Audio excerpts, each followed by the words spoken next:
Sarap.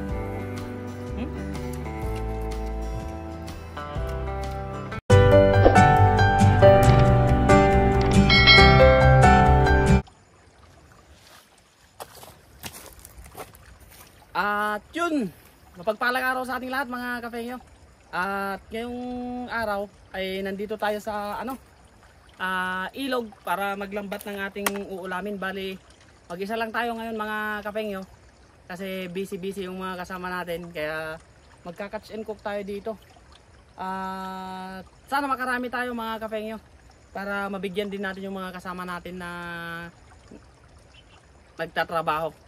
So samahan nyo ako mga kafengyo, wag na nating patagalin para makahuli tayo ng pang-ulam natin. So ayan, dalo ko pa rin ito mga kafengyo, dadala tayo. Hindi nga lang siya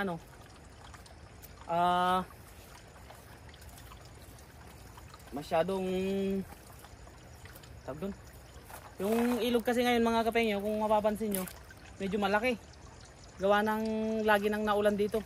Sobrang lakas pa naman ng ulan dito mga kafengyo. Tapos ang pag-ulan niya hapon, kaya tiyamba natin ngayong umaga kasi makakapaghagis pa tayo. Kasi baka mamaya mga kafengyo uulan na naman. So tara, umpisa na natin.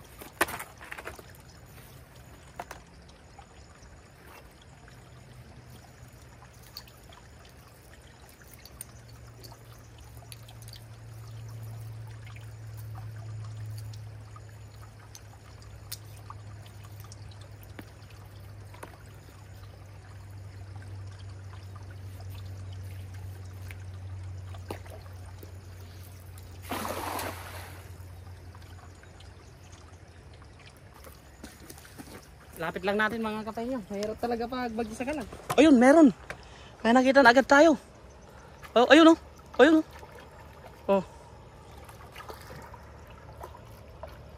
Diba mga kafengyo, malaki yan. Oh. Bumubuga na. Bumubuga na agad.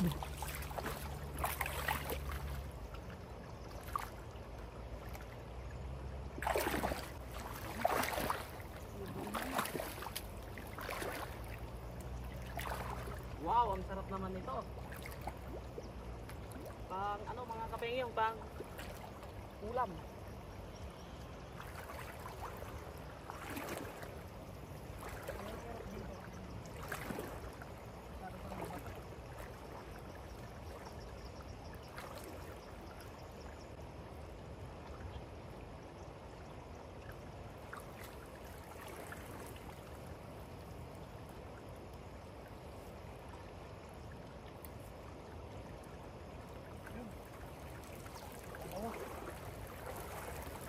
Kadalawa tayo mga kafengyo.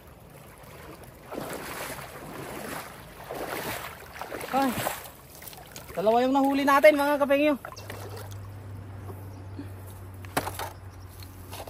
Dalawa.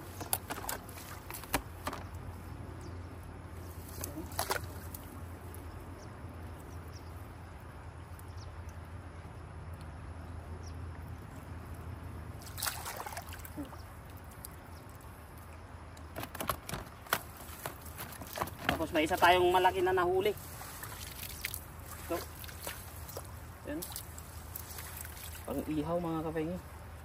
Ay, laki nito.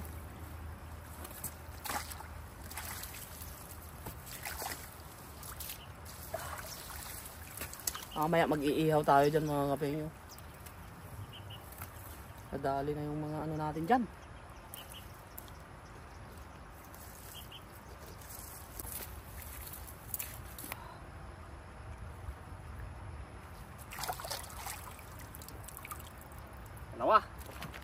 Kadalawa na tayo mga kafengyo.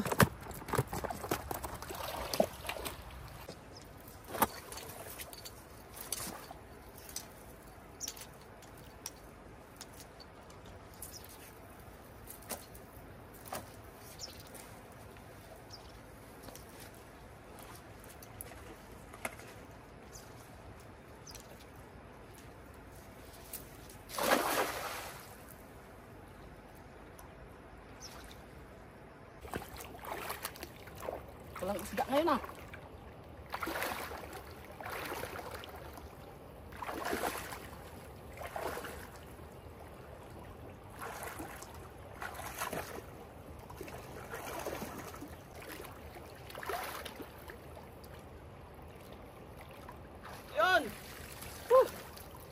Dalawa ulit. Dalawa ulit mga kapengyo.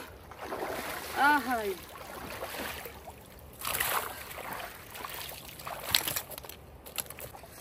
Dalawa lang ang huli natin. Pero malalaki naman mga kapengyo.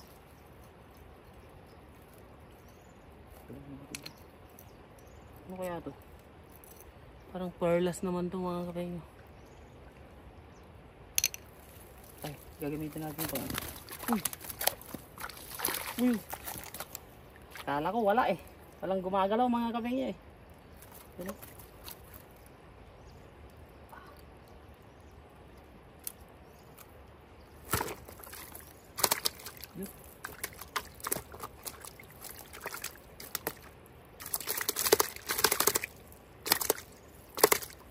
Ano? Kaapat na.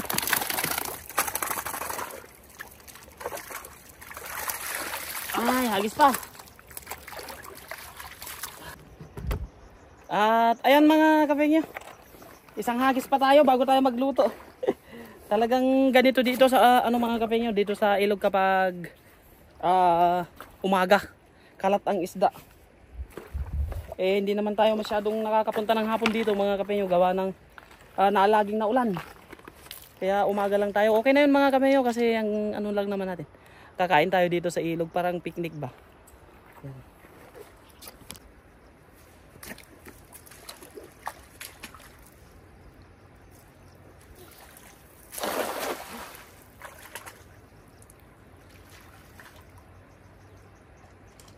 Oy, meron. Pag ano nila.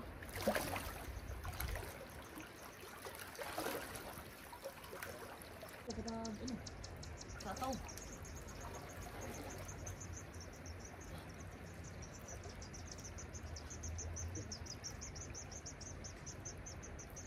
Kailangan nyo.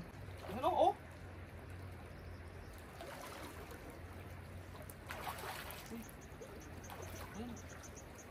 Ay! Ang dami! Yan o.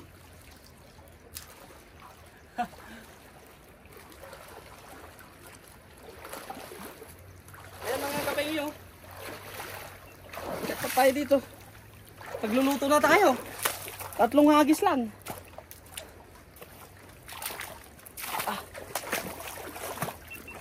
Doon tayo sa ano mga kapengyo sa lilim doon.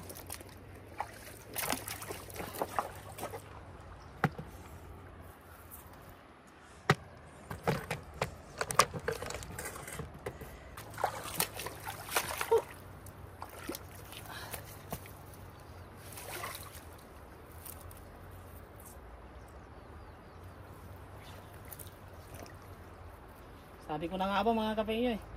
Naramdaman ko yung ano nila eh.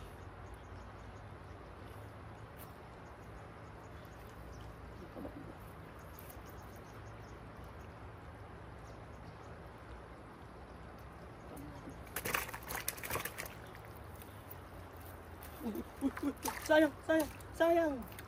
Sayang.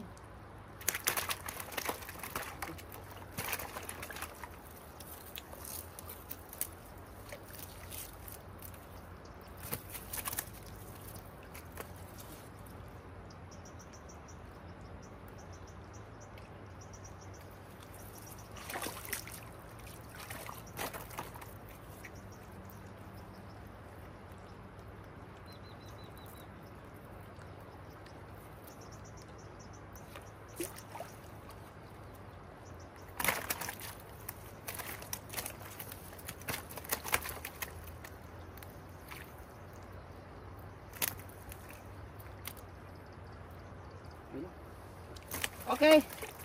Luto muna tayo mga kapengyo para makapag-almusal tayo kasi hindi pa tayo nag-almusal. Doon na lang tayo magluluto mga kapengyo sa may ano. Grabe yung nangyari mga kapengyo kung mapapansin nyo. Kaunti na lang magigiba na. Tapos yung mga dati talaga dito lang yung ano mga kapengyo pero ayan o. Kontingan na lang, buti may ugat-ugat pa yan. Kung walang ugat-ugat dyan, sigurado nagiba na yung ano, ilog. Dito tayo magluluto mga kapengyo. Hindi naman siguro bibigay yan.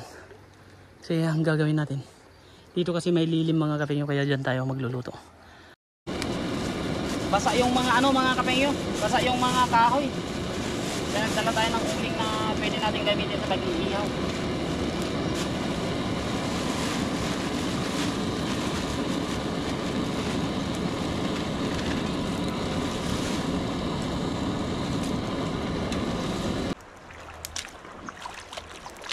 Piliin natin yung dalawang malalaki mga kapengyo para solid ang natin.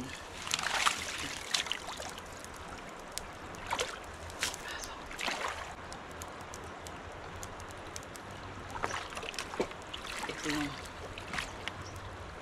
iihawin natin. Lalagyan natin siya ng kamatis dito sa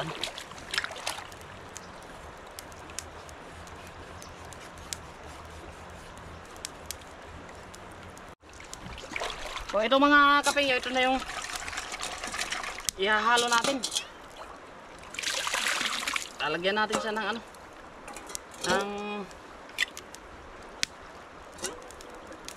kamatis sa loob para masarap.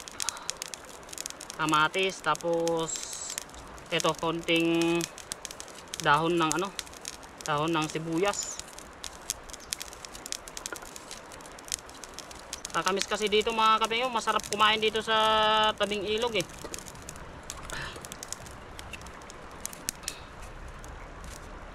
Sauta! Sausawa.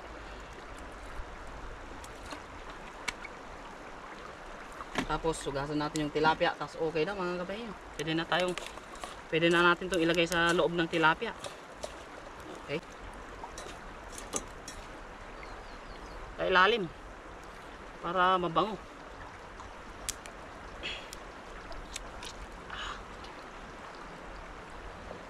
Papalaman natin sa kanya.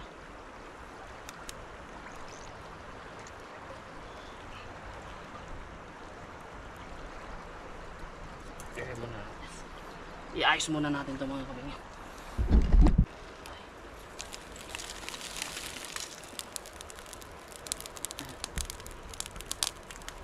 Para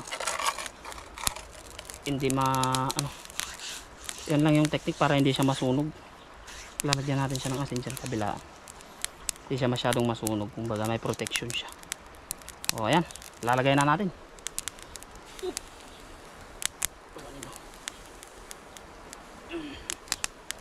Yun, lalagay na natin.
Kain na tayo mga kapengyo.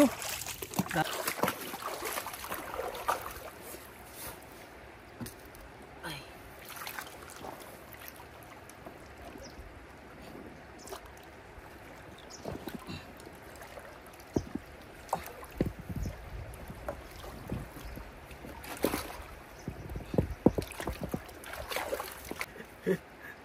Nagiba. Nagiba mga kapeng. Sorry po.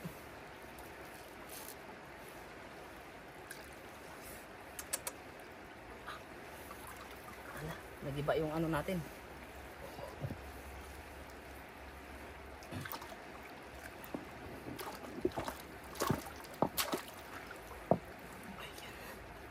Ayun. Sa atin mag-ano dito. Ay, magkikikain lang po. Ayan. Ito yung sausawan natin mga kapengyo. Hindi na natin siya nilagyan ng kamatis kasi may kamatis na tong tilapia natin. So ayan, pray muna tayo mga kapengyo. Ngayon, maraming pong salamat sa araw ito pinagkaloob mo po sa amin, sa pag-iingat po sa amin sa pangingisda, sa pag-iingat po sa aming mga pamilya, sa pag-iingat po sa aming mga viewers. Basbasan mo po itong pagkain na nasa aking harapan para maging lakas po sa aking pangangatawan sa araw-araw na ginagawa. In Jesus name, amen. Yan, maraming pong salamat. Kain po tayo. Ayan. Uy! Lalaglag pa nga. Delikado tong kanin ko ah. Ay, kain po tayo, kain. Ano mga kapengyo? Wow. Huwag ka munang bumigay. Parang bibigay yung ano natin mga kapengyo. Humahangin kasi.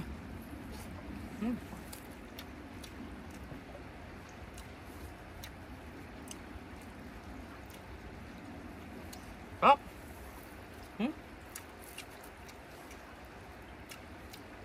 May kamatis kasi siya sa loob mga kapengyo eh.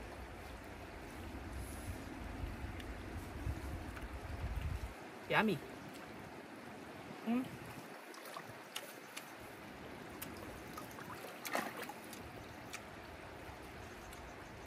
Kahit wala tayong mesa mga kapengyo, solve naman.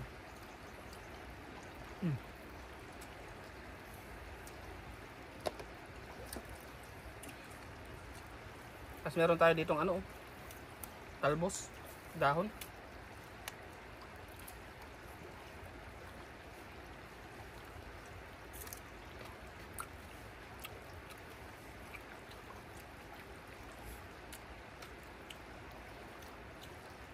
Sarap kasi kumain dito mga kapengyo sa tabing ilog.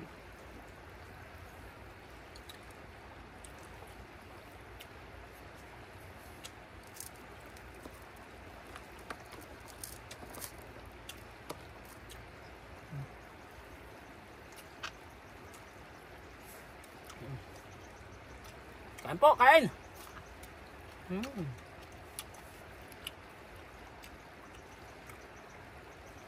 Sarap.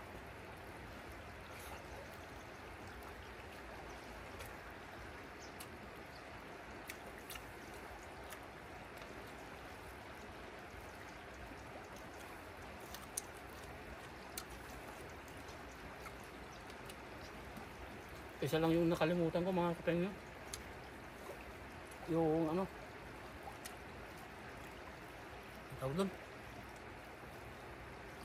yung kalamansi.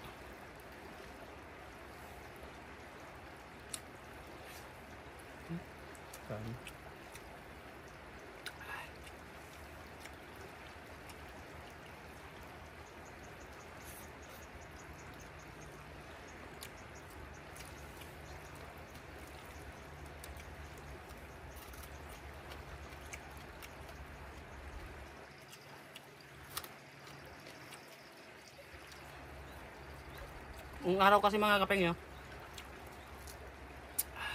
ganito yung inuulam namin. Pag wala kaming ulam na ano, bago pumasok sa school, may mga tanim naman si Inang na ano. Hindi siya sibuyas mga kapengyo, sa Ilocano, si Bilina.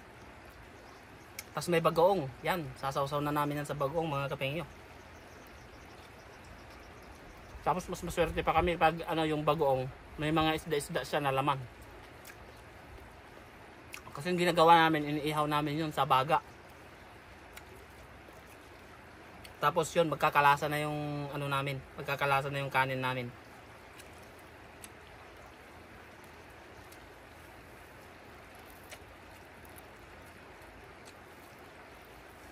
Ngayon nga mga kapengyo, kung maiisip ko yung mga nakaraan talagang kapapay, sobrang hirap pala namin noon. Sobrang hirap pala namin noon, sabi ko mga kapengyo.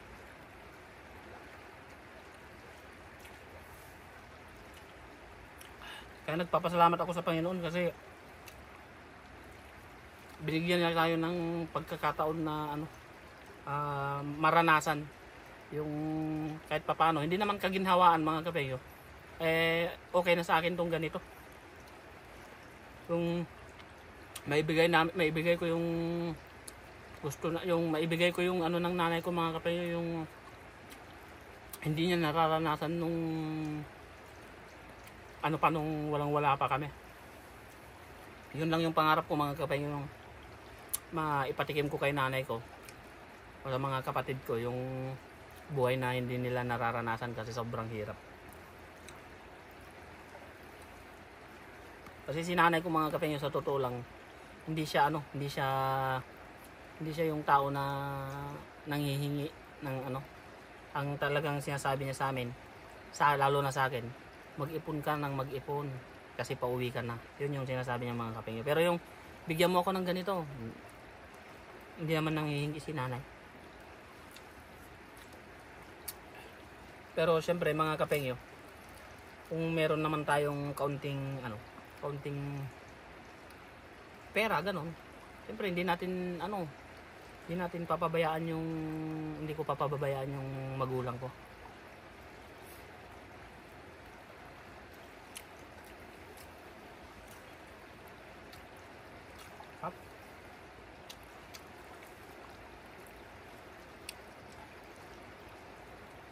Kain po mga kapengyo. Sarap.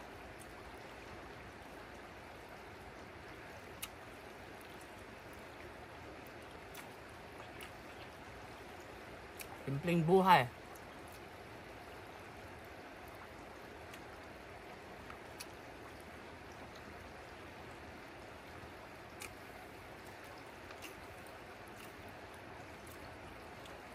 Sa Pilipinas mahirap talagang buhay mga kapengyo. Kasi magtatrabaho ka lalo na pag probinsya. Magtatrabaho ka sa mainit, magtatrabaho ka sa sobrang init. Yung sahod mga kapengyo nasa 250, 8 hours. Kaya napakahirap din mga kapengyo. Talaga.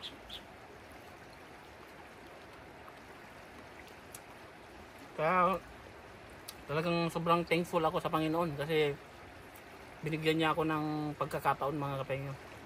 Pagkakataon na kahit papano guminhawa yung buhay. Lahat naman tayo mga kapengyo binibigyan ng Panginoon ng pagkakataon. Ang ano lang natin, kung paano natin yun i-grab o kung paano natin gagamitin yung pagkakataon na yan.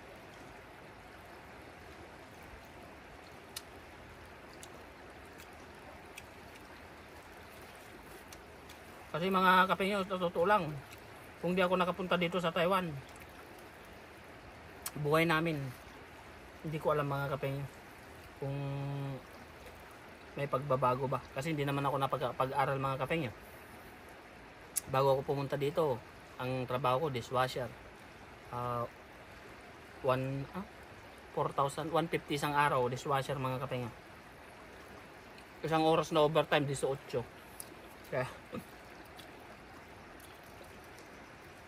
Kaya ayun mga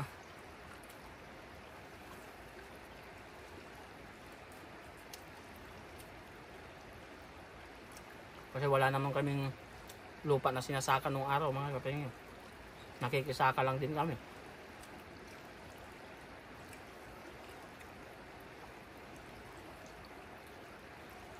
Pero napakahirap ng buhay namin sa totoo lang mga kapengyo.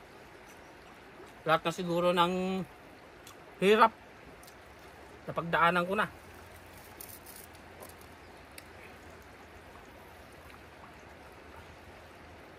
Lalo na sa pag ano ng tubo mga kapengyo, yun. Ikakatingin mo yung magtatabas ng tubo. Bata pa lang kami, nasa 15 to 14 years old pa lang kami. Ano na kami nun. Ang isang araw pa lang noon, 35. Ang 70 ang isang araw mga kapengyo. 4 na oras kang magtatrabaho. 35 pesos ang 35 pesos lang ang tawag doon, ang sahod namin. Kalahating araw. 70 buong araw. 420 naman ata sa isang linggo sa 6 na araw mga kapengyo.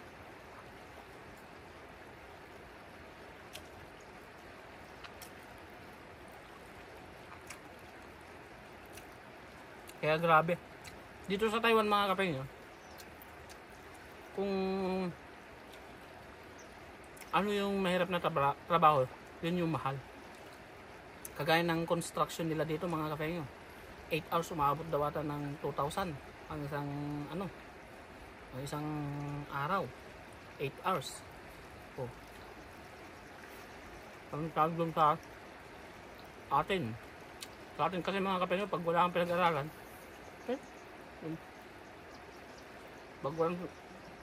pag walang pinag-aralan, nakagaya ko, mababa lang talaga yung yung sahod.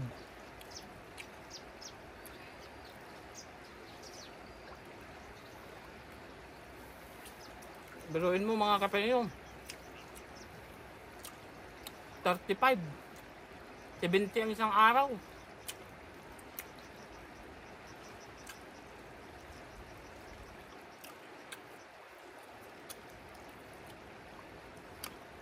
Sabinti ang isang araw mga kapengyo, wala na.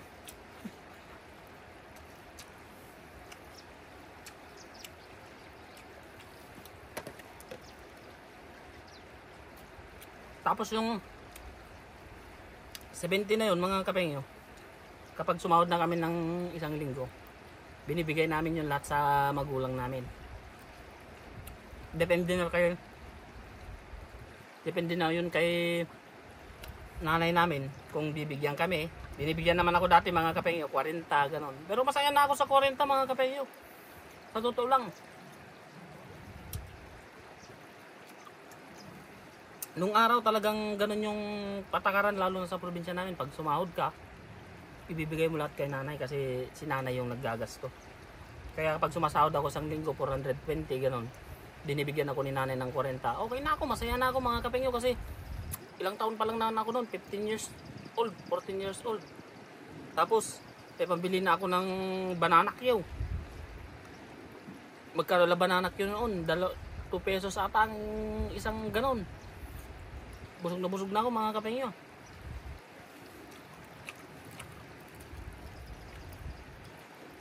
Kaya sabi ko ngayon mga kapengyo, napakaswerte ko. Kasi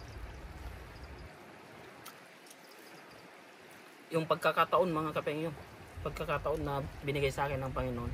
Bali hindi ko siya totally nag-grab mga kapengyo, kasi marami rin akong nagawang hindi maganda na nakaraan. Pero yun, lahat naman yun pinag-iisipan ko mga kapengyo, kaya naunti-unti nababago hanggang sa nag-matured, ipon.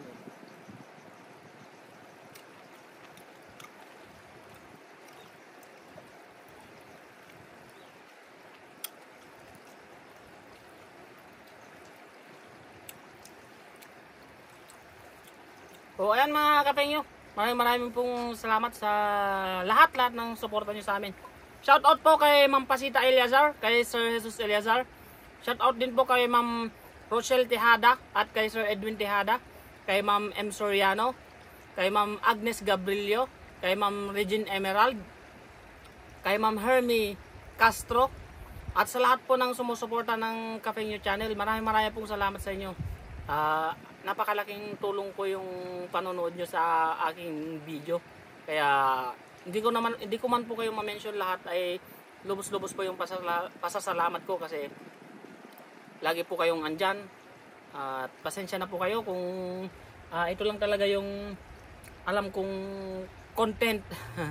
Hindi po kasi talaga ako sanay sa sa mga crowded area mag-content mga kapengyo kasi nahihiya pa ako at iniisip ko kasi mga kapengyo baka nagbibideo ako magagalit yung nakukuhanan ng video. Kaya ayun mga kapengyo, hindi ako nakakapag pero pag may lakas ako ng loob, nakakapag-video naman ako mga kapengyo sa mga crowded area.